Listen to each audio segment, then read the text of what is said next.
Hey folks, how you doing today? This is another one of our videos. It's not a state-specific video. It's a video that I'm trying to put together information that helps you get a tag in 2024. And I don't care what state, what species you're interested in. I just want to see everybody go hunting this year. And there's a lot of information out there. Some of it is of no value. A lot of it is like gold. And this video is about information that I think gets ignored and overlooked. So I'm kind of calling this video Ignore at Your Own Risk. Right? Yeah, and by the time we're done with the video, you'll know what I'm talking about. This video, like all of them in our series this year of Get Your Tag in 2024, is brought to you by Go Hunt. If you want, and pretty much everything I'm going to talk about in this video is data that if you go out and look for it, you could find it out at Go Hunt in their strategy articles, in their published articles, in Insider. Pretty much everything is out there. But if you want to sign up, go use promo code Randy, and they'll put $50 of credit in your gear shop. So, some of you have asked me, Randy, why do you do these videos? You're just hurting your own draws when you tell people this stuff. Well, I don't know if I am, but I've always been kind of this do-it-yourself, tightwad, frugal, get the most value, right? You saw us do the video about how to get the most value from your money. Well, there are tens of thousands of hunters out there, and a lot of people aren't aware of this, that rely on consultants, application services, booking services, like booking agencies that book guided hunts, or maybe even their outfitter, to do all these tag applications for them. You just say, here's all the species and all the states I want, and they send you a bill and you pay a big bill for them to apply. And those people are really good at what they do. They know this information. I don't think you should have to hire a consultant to do your applications for you.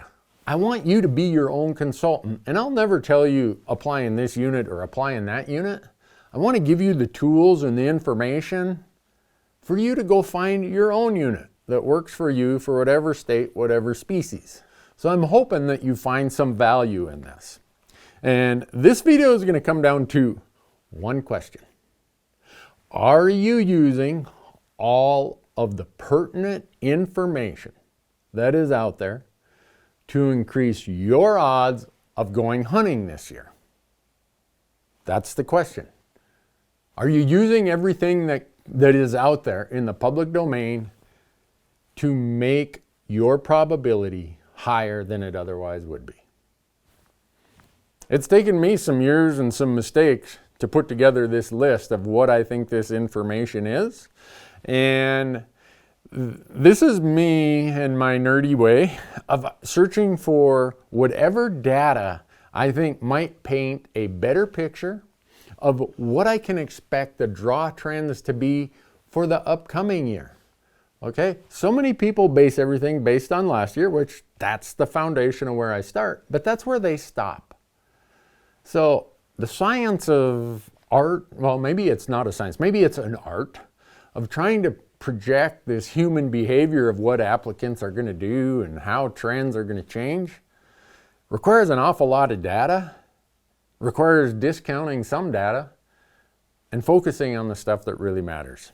So I'm kind of trying to create my own little crystal ball here, and I'm going to walk through. I have 8 data sets that I look at that get me to the crystal ball I use for that state and that species.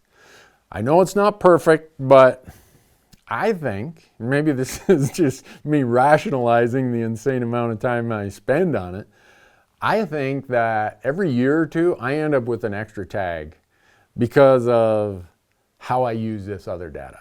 So I'm going to quickly list off what those 8 items are, and then I'm going to go through them in more detail after I list them off. So the historical data from the prior year, the starting point, that's the starting blocks right there. And then I look at the other 4 years behind that, so I got a total of 5 years of historical data that I start from. Then I look at weather trends, bad winters, droughts, high moisture year, other events that might cause me to say, that might not be the year to apply in that state for that species. And then I get to what are the population trends for that species in that state? And I try to go back as far as I possibly can. And I'm going to throw up a screenshot here. You'll see it. Go Hunt usually puts these in their strategy articles. Here's these trends. Are they up? Are they down? And unfortunately, a lot of our trends in the last 25 years are going down. And then I want to look at tag numbers. Are they increasing or are they decreasing? Right? Hopefully the state in question gives us because they always give us their proposed numbers, and we look at those and we either panic or we get all excited, and then their commission might change them before they finalize the numbers. I try to look at those finalized numbers, and sometimes I go in and alter my application based on that. Another thing that I look at is the ratio of point buyers to applicants for that state and that species. And you're probably like, what? I'll get into that, why that's important. I also look at the point pools. In other words, how many people are sitting at each point layer within that state's non-resident system? And where do I sit in that pile? Maybe I'm way down here, maybe I'm way up there.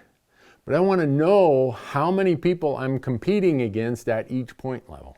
And again, I'll get into why I think that's important. And then I'm always trying to understand what are maybe a change in the draw process, change in prices, change in season dates, change in non-resident allocations. Anything that is a change to the process, I want to know about, because my crystal ball that I'm projecting this year has to try and account for that. Your first year when there's a change is usually your best year to take advantage of it.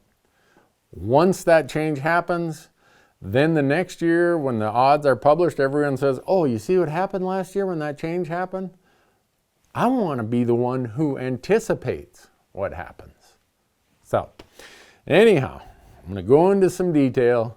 A lot of it will be self-explanatory, and we'll try to give you some screenshots and some other stuff that support why I'm focused on this. First is historical data from the prior year, right? You go to Go Hunt, you click on draw odds, there it is, last year. That's where I start. I'm sure that's probably where you start. It's easiest. It is the most relevant. It's the more timely the information, the more value it has, and that's why last year's information has a lot of value to it. And I would say the stuff in Go Hunt, not only is it the most accurate, but it's searchable and it's presented in the most usable format for me. So I always start there. And then I get to the prior 4 years. Unfortunately, Go Hunt lays that out in the same exact format, and it will show me what the draw odds were, the number of applicants.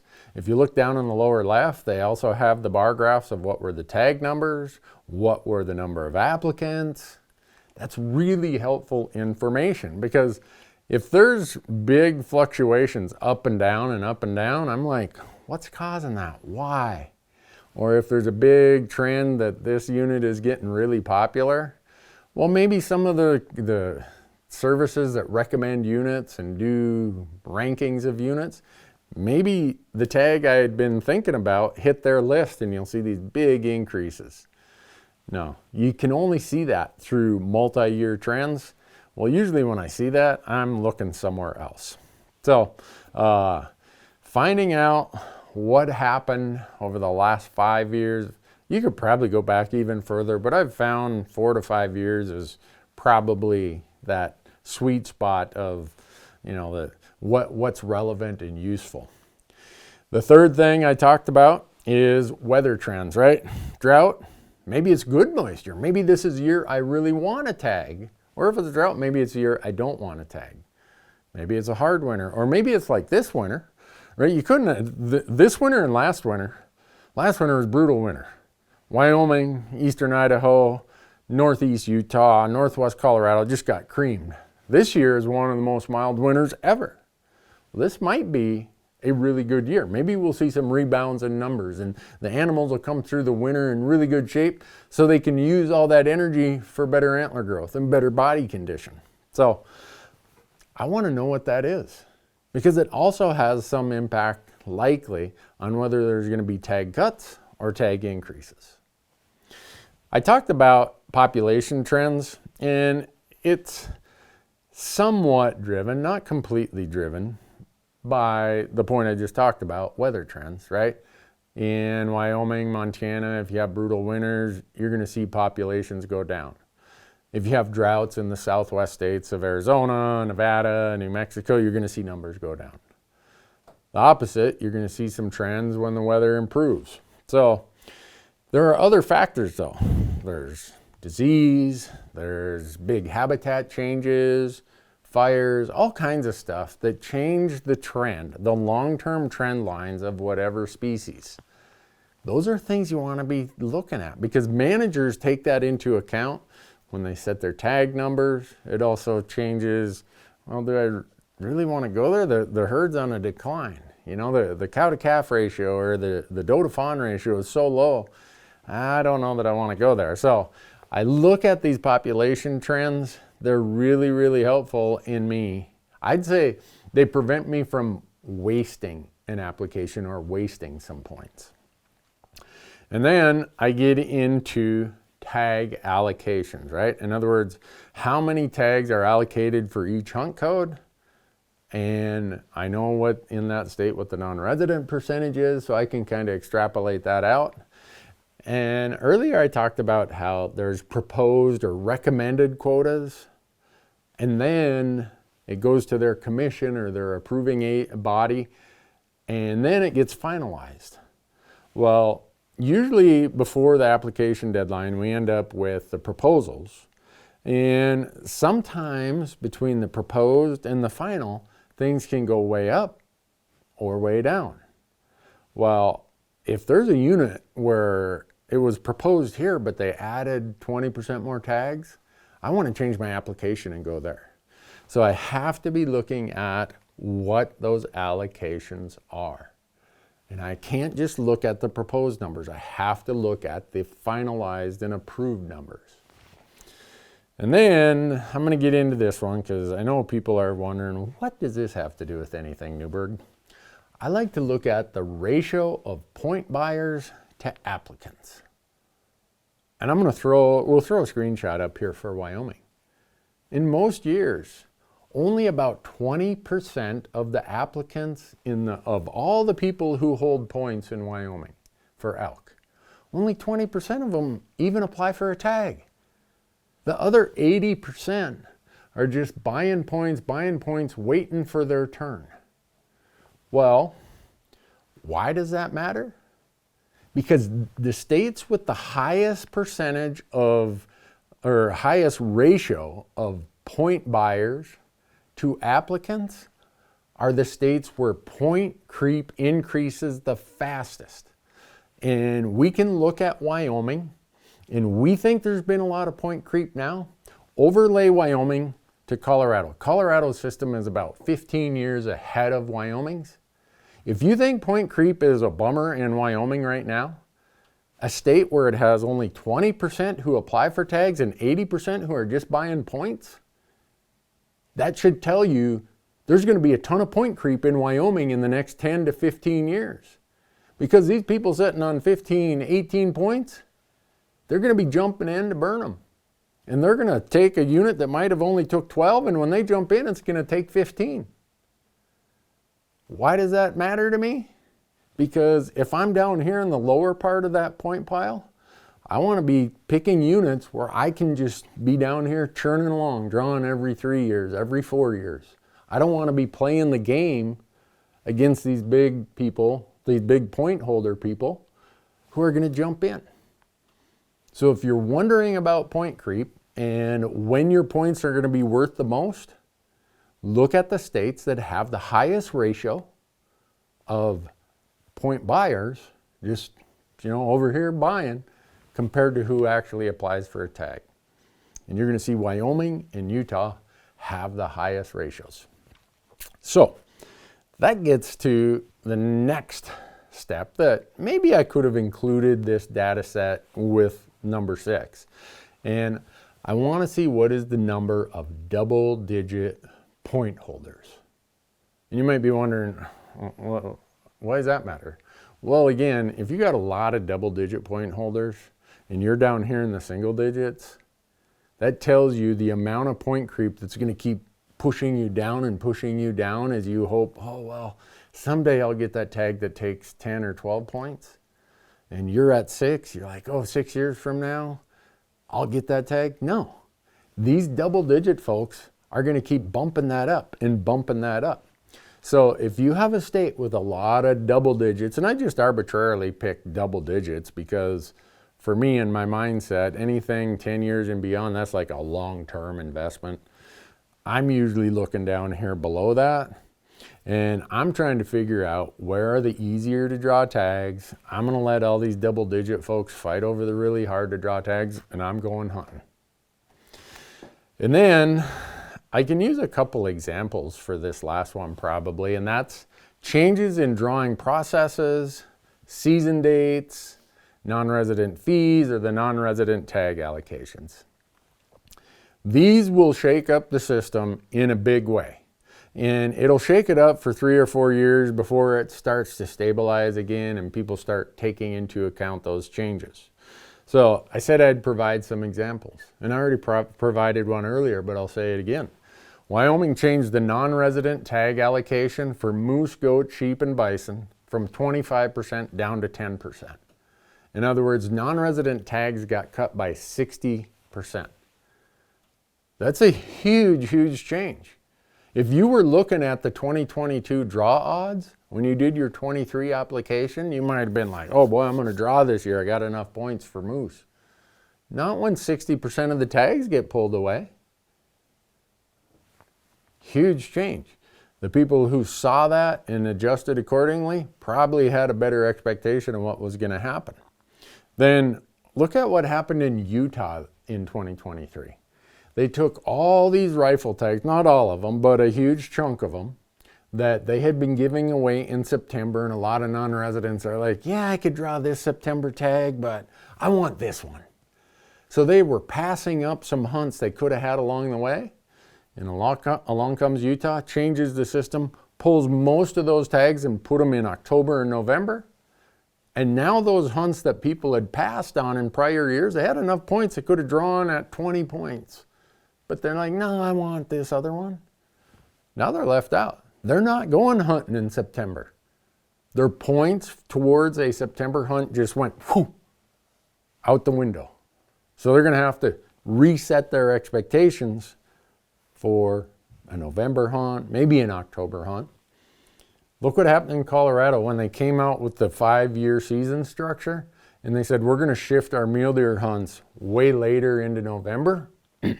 People looked at that and they're like, oh boy, I can't remember what year it was. I think it was 21 or 22. It was going to be the latest ever. So in 2019 and 2020, a lot of people sat on points. So draw odds for a lot of the earlier hunts got a whole lot better because everyone was waiting for later dates.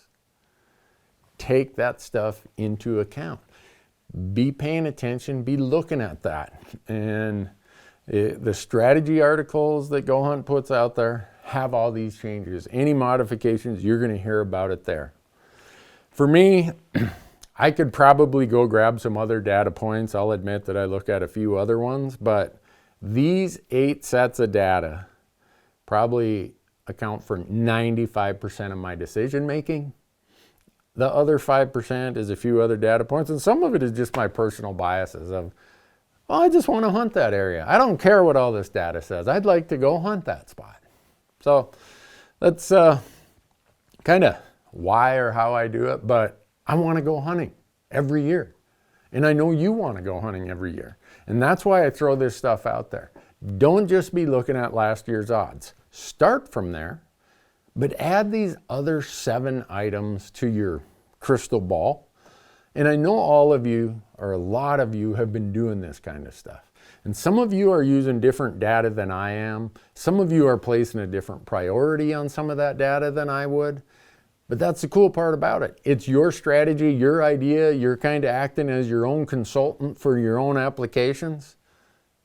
Go and do that.